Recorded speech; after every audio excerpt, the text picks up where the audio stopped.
This is Tia from Dipped and Polished. If you're interested in seeing how I got this look, keep watching. Remember to like and subscribe. Thank you.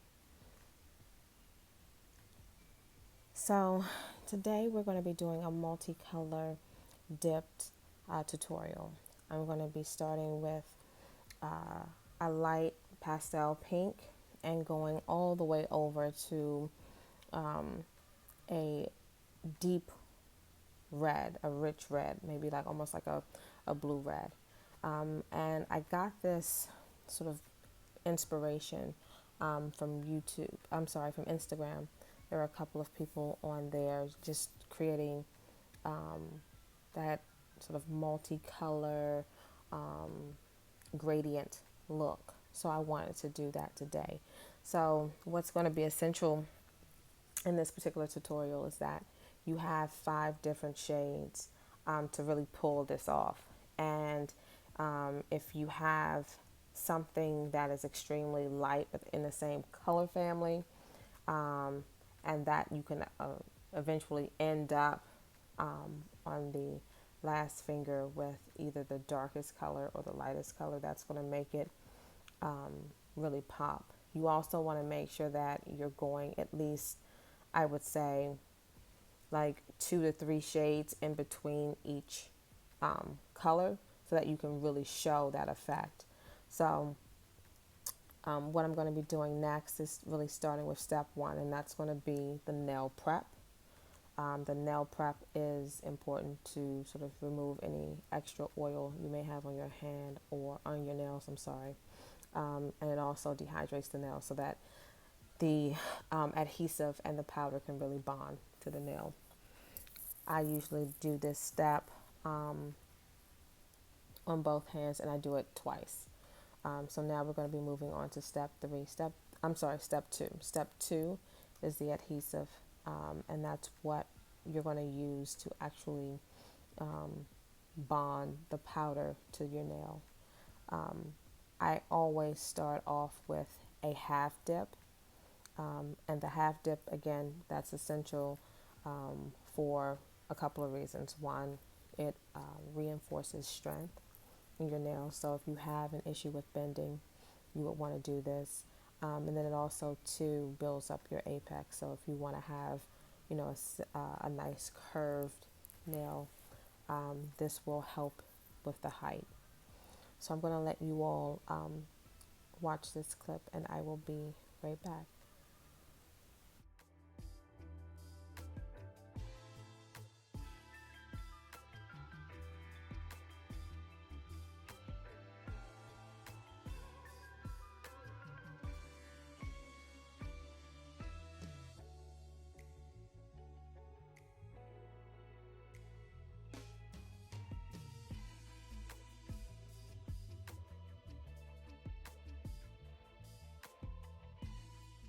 I wanted to point out one more thing. Make sure that you line your shades up in ascending or descending order. So from lightest to dark or from dark to light, just so that it makes it easier for you, because you're going to be using essentially 5 different shades to create this look. And so to make a smooth transition, it's easy to if you just have them all lined up. That's one of the things that I did. Also, make sure that you're only applying your adhesive to the center part of your nail, avoiding your side walls, right? So you don't want to go all the way over on the nail. You want to allow for some space there, and that's going to help and prevent bulky nails. Also, it will help in the long run when it comes to shaping once you get to that point where you're ready to shape your nails. So I'll let you keep watching.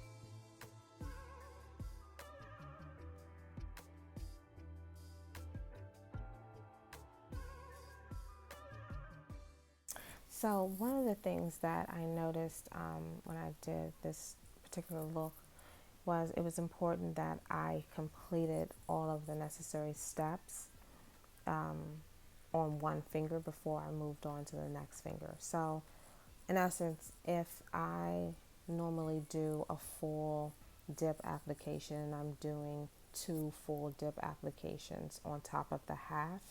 I need to complete the 2 full dip applications before I move on to the next shade, because you don't want to accidentally dip your finger in the wrong color.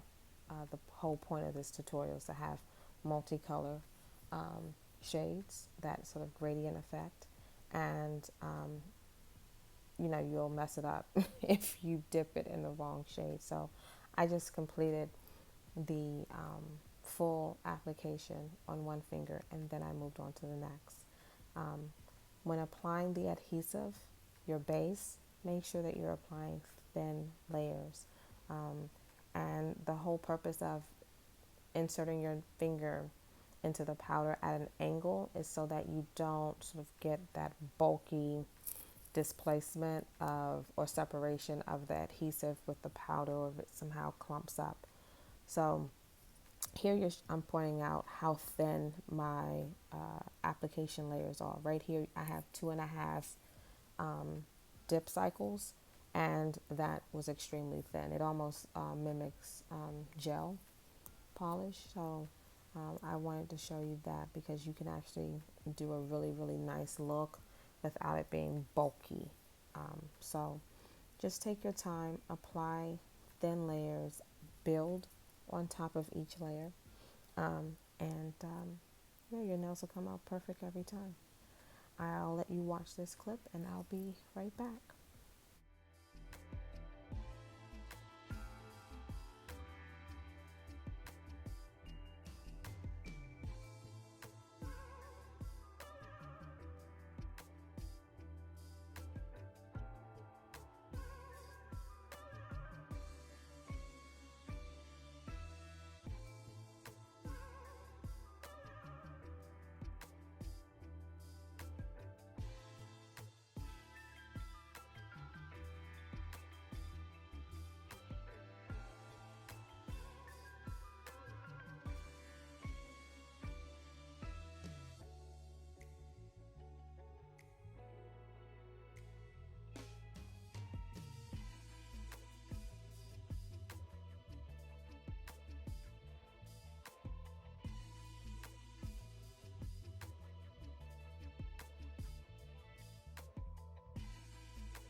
Now I wanted to show you this because I'm using a red powder. Sometimes the product, the actual powder, can change your adhesive brush. It can get some of the red and start to tint it. And if you notice, I didn't put the brush back into the container. I actually put it to the side because I'm going to use my brush cleaner to actually take and remove that red tint. If you do not have any brush cleaner, use fingernail polish remover and or acetone in like a small little cup, so that you can actually remove the tint before you put it back into your adhesive bottle. Failure to remove that tint will essentially turn that product, your adhesive, pink. So I just activated my nails. That was step number 3. And now I'm moving on to the filing process. I personally prefer to use a medium coarse fingernail file. When I'm shaping my nails and sculpting them, I use the coarse side. And when I am working around the cuticle and the side walls, I like to use the medium file. This particular powder that I'm using today is extremely fine. It's almost like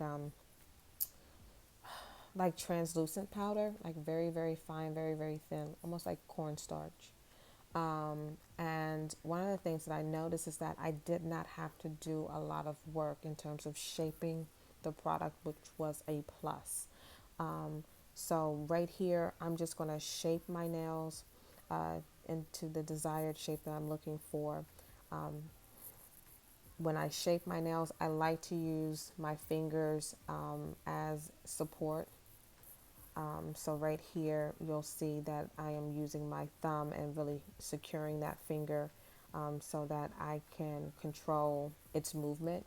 And controlling the movement will definitely affect the way that your nails are shaped.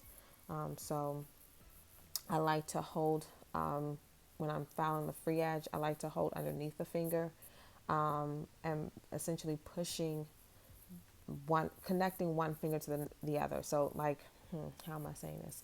So if I have my thumb underneath the finger, then what I will do is the finger adjacent to that finger that I'm working on, I will also use that finger as support underneath, almost like as a bridge to keep both sides from or stabilizing both sides of the finger. So right here, I'm just again cleaning up my free edge. Right here, I had a little bit of overflow, and I did that on purpose because I wanted to show you how to clean up your nails if you have overflow on your side walls. What you want to do is you want to take your fingernail file and you want to go underneath the overflow and then file upwards so that you're essentially removing the product without removing your skin. And then from there, continue to shape your nail until you get your desired shape. But use slow and long strokes. Yeah. And make sure that you look at your finger, your nail from the front view and from the back view. And because that's going to give you a different, your nails look differently when you're looking at them head on versus when you take your hand away and you're looking at your hand from, afar.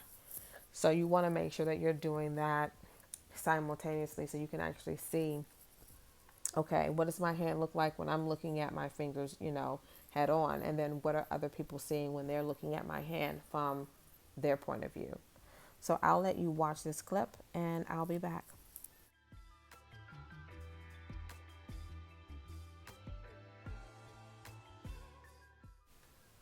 Now I just shaped both hands, and I'm satisfied with the actual sculpting of the nails. Now I'm going to move on to the cuticle area and the side walls, and I'm going to use the medium side of my fingernail file. Now I purchased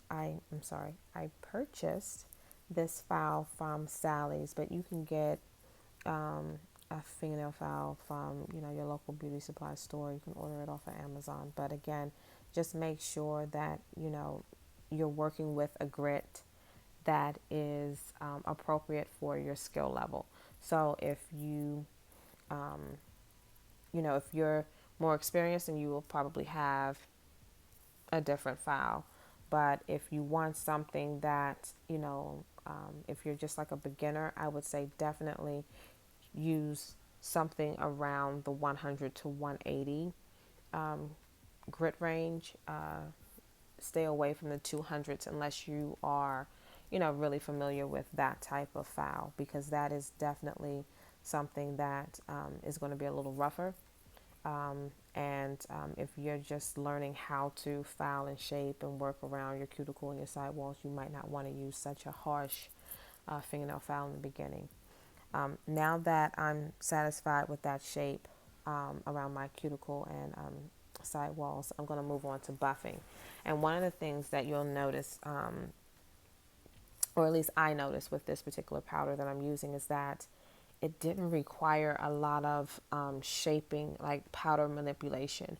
I've used other products where the powder was extremely gritty and you almost had to smooth it out with a file, whether it's an electric file or a handheld file.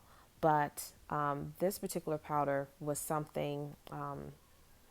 It was very fine, and all I had to do was buff it out, and it came out amazing. So I'm actually satisfied with the actual application and the product itself. So I wanted to show you this. Like literally, all you saw me do was file. Buff. I didn't have to use my fingernail file to actually smooth out the powder, which is different for me. So now moving on to step 4. Step 4 is taking your top coat and essentially just polishing your nails and locking in that shine.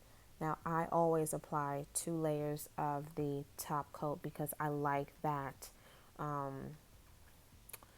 shiny wet look. So I will do this 2 times to both hands, and yeah, I hope you all enjoyed this tutorial. I'll let you finish watching. Remember to like and subscribe, and until next time, keep dipping. Bye.